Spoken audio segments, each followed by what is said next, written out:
Welcome in, everybody.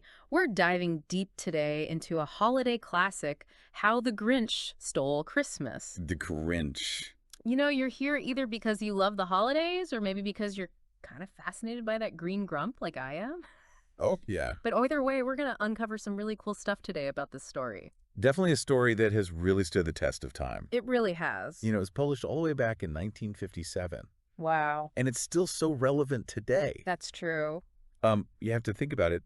That was the Eisenhower era, Yeah. a time of a lot of prosperity after World War II, but also people were kind of worried about, conformity and materialism. And Yeah, it's interesting because Dr. Seuss, or Theodore Geisel as he was known back then, he publishes this story and it's about this grumpy Grinch Right. who despises Christmas. hates it. But he's not just a Scrooge, He's Wow. like this almost monstrous figure Yeah. lurking outside of Who-Ville. Yeah, he's very much an outsider. Yeah, so it's not just about like disliking carols or something. There's this deeper thing going on. Yeah, and I think that taps into this kind of a deeper anxiety even back then, this fear of the outsider. Oh, yeah. The one who rejects societal norms and all of that. Definitely. What Dr. Seuss does so brilliantly is he uses this humor and rhyme to make this figure who could be really dark, Yeah. appealing, Yeah. especially to children. Yeah, that's true. It's remarkable.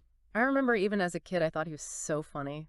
Oh, yeah, Like stealing all the presents. That's audacious. it is. But it's also where I think Dr. Seuss is just genius as a writer comes in because Yeah. he creates this whole world, Whoville, Right. with its own quirky language and traditions. So over the top It's over the top. and joyful Yes, that the Grinch's cynicism is almost like a comedic counterpoint to all of that. totally. And the Who's there so darn cheerful, it's almost like provocative in a way. Right. And I think that's key to understanding why this story is so appealing. Because it really sets up this stark contrast. Yes. Unbridled joy versus utter cynicism. Exactly. And then it asks the question, Yeah. can one influence the other? It's a good question because, it's not just a silly story about stolen presents. No. There's a message there about the true meaning of Christmas. Right. Even when they lose all their possessions, all their material things, They still have. the Who's find joy Yeah. in their community and their tradition. Exactly. And that's what the Grinch, he just doesn't get it.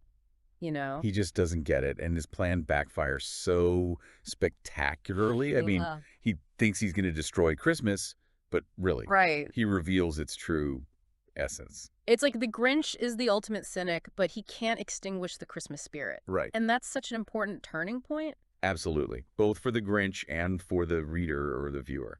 Now we got to talk about the animation because the 1966 special, Oh, yeah. that really cemented the Grinch's place in pop culture. I mean, you have Chuck Jones, Uh-huh. the legend behind Looney Tunes, Exactly. directing this. It's just a visual feast. It is. I mean, his style is just so perfect for the Grinch, that blend of zany energy and, really expressive characters just brings Dr. Seuss's world to life. Yeah. And you can't forget Boris Karloff narrating. Oh, my God. His voice just adds this layer of gravitas, Yes. even when the Grinch is being completely ridiculous. Right. And then the music, you're a mean one, Mr. Grinch. Oh, so good. Pure earworm genius. It's amazing. And the lyrics were written by Dr. Seuss himself. Oh, wow. They're so witty. They don't shy away from, calling out the Grinch's flaws. Yeah. But there's also this playful tone to it. Right. Even the narrator is kind of amused by this grumpy creature. We're all in on the joke, Yes. but we're also kind of rooting for the Grinch to have a change of heart. Yes, exactly. And that redemption arc Yeah. is often cited as just the heart of the story. Yeah. But it's not just a simple sentimental turnaround. No. There's something more complex Way more complex. happening there. Yeah. He doesn't just become like a saint. Right. Even when his heart grows 3 sizes, Right. he's still a little gruff. He keeps some of his personality, and I think that's crucial Yeah. to why his transformation is so resonant. Yeah. It's not about erasing his cynicism entirely. It's about recognizing that even flawed, grumpy individuals Right. have the capacity for compassion and change. And that brings us to this idea of the Grinch as like an archetype. Oh, yeah. He's not just a character. He's become like this symbol, Yeah. this shorthand for a certain kind of transformation story. So like a blueprint almost. Exactly. For other stories, I'm thinking like Ebenezer Scrooge Of course. in A Christmas Carol. Yes. Or like the Beast in Beauty and the Beast. Absolutely. They all start out grumpy. Right. Isolated. And then something happens Yes. that shifts their whole perspective. Precisely. They embody this kind of universal desire for redemption. Yeah. That no one is beyond hope.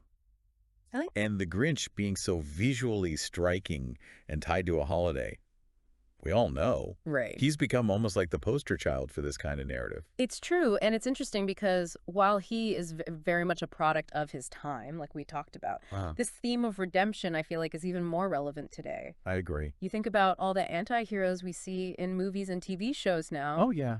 They're complex, they're morally ambiguous, Right. but we're still drawn to their journeys. We are. It's as if we're acknowledging that real life isn't black and white. Yeah. People are messy. People are contradictory. Totally.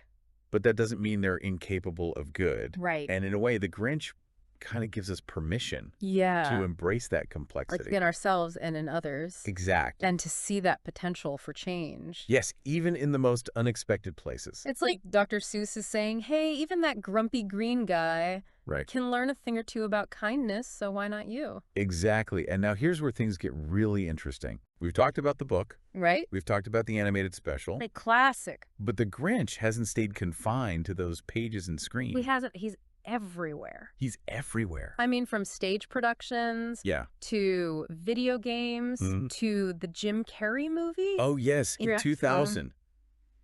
Each version adds its own spin. They do. But they all seem to tap into something fundamental about the character and the story. That's true.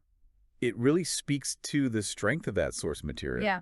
Yeah. But it also raises some questions about how cultural contexts shape these adaptations. Yeah. Take the Jim Carrey film, for example. Okay. It really fleshes out the Grinch's backstory, Yeah. gives him these psychological motivations for his grumpiness. He's almost a tragic figure in that one. He is. Like a victim of childhood bullying, and that's pretty different. Very different. From the book. Yeah, and I think that shift reflects a broader trend in how we view villains. Interesting. Or antagonists today. There's this tendency to want to humanize them. Yeah. To make them relatable. Make them sympathetic, almost. Yes, exactly. Right. It's like we're less comfortable with pure evil these days. That's true. We want our bad guys to have reasons, even if those reasons are flawed. Yeah. It makes their redemption feel more earned. Yeah, I think you're right. And it allows us, the audience, to see a bit of ourselves in them. I can see that. We can relate to their struggles, even if we don't condone their actions. Yeah. It makes the message of redemption more powerful. Because it feels achievable. They were attainable, yeah. Even for the people who seem furthest gone. I like that it makes me think about how the Grinch has become part of our everyday language. It really has. Like we call someone a Grinch if they're being grumpy or, you know, right. bah humbug about the holidays. Exactly. A term everyone understands. Everyone, even if they haven't read the book or seen the adaptations. Yeah, that's true. It just shows you how much this character has permeated our culture. It's true. He's not just a character anymore. Right. He's like a concept and idea. Uh-huh. He represents that part of ourselves that we might try to suppress. Especially during the holidays. Especially during the holidays. Yeah. When we're supposed to be all about joy and togetherness. Right. But by acknowledging that Grinchiness, we're also acknowledging the possibility of overcoming it. Exactly. The story gives us hope. It does. That even the most cynical among us can find their way back to the light. You know, it's funny, we talk about the Grinch as this, you know, cultural icon. Yeah. But he also represents this fascinating paradox, I think. Oh, interesting. What do you mean? Well, Dr. Seuss, you know, he created the Grinch as this critique of holiday commercialism. Right. He even said he was inspired by his own dislike of the growing, you know, frenzy around Christmas shopping. Yeah. But the Grinch himself has become like this massively commercialized figure. Oh, I see what you mean, yeah. It's like, we have Grinch plush toys, Grinch coffee mugs. Right. Grinch-themed Christmas decorations. Yeah, exactly. It's true. He's both a symbol of anti-commercialism and a product of it. That is pretty ironic. It really is. It makes you wonder how Dr. Seuss would feel about all of this. It does make you wonder, has the Grinch's message been kind of diluted by his commercial success? Right. Or does his enduring appeal suggest that maybe people are still searching for a deeper meaning? Yeah. Amidst all the holiday chaos. Maybe it's not an either thing. Yeah. Maybe the message has evolved. Okay, how so? Instead of just like rejecting commercialism outright, Uh-huh. maybe it's more about finding a balance. Interesting. Yeah, I can see that. It's not about like boycotting the holidays or anything. It's Yeah. more about being mindful of what we're buying and, Yeah. remembering what's really important about the season. Right. Generosity, kindness, connection. Exactly. Like enjoying all the fun stuff. Yes. But not losing sight of what matters. Absolutely. And that brings us back to the Grinch's transformation. It does. It's yeah. not just about him, returning the stolen gifts. Right. It's about a fundamental shift in his whole worldview. Yeah. And that moment when his heart grows 3 sizes. Yeah. Such a powerful metaphor for personal growth. It is. Like, we can all change. We can all open ourselves up to more compassion and empathy. Exactly. And it ties back into that idea of balance. Yeah. The Grinch doesn't become like this, saccharine saint. Right. He still has some of his gruffness. He does. It's like Dr. Seuss is saying, it's okay to be a little grumpy, It's okay. to be a little cynical. As long as you don't let it... You don't let it consume. You don't let it take over. Right. We're all complex. We are. We have our good sides and our bad sides. That's the beauty of being human. It is. It's about finding that balance. Exactly. So as we're wrapping up this deep dive Yeah. into how the Grinch stole Christmas, Great. what's the big takeaway here? What should our listeners be thinking about? Yeah, as they're, putting up their decorations Right. or sipping their cocoa by the fire. I think the lasting power of this story really lies in its ability to connect with different generations That's true. on different levels. Yeah. It's funny, it's entertaining, Uh-huh. but it also offers these really profound insights into human nature. It does. It reminds us that even in a world that's so focused on material things, Yeah, we still crave connection and meaning. we do. We crave something that's bigger than ourselves, Yeah. something that goes beyond the fleeting joy of, presents under a tree. That's beautiful. I love that. Thank you. You know how the Grinch stole Christmas?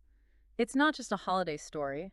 It's not. It's a reflection of ourselves, It is. our flaws, our hopes, our potential for change. It really is. It encourages us to embrace that inner Grinch, Yeah. but also to remember that even the grumpiest heart can find redemption.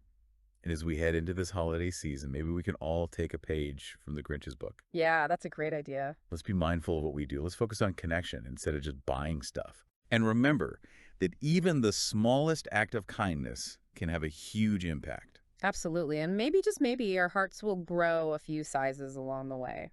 That's what we're hoping for. Thanks for joining us for this deep dive into the world of the Grinch. It's been fun. We hope it's given you some things to think about as you navigate the holidays. Happy holidays, everyone. Happy holidays!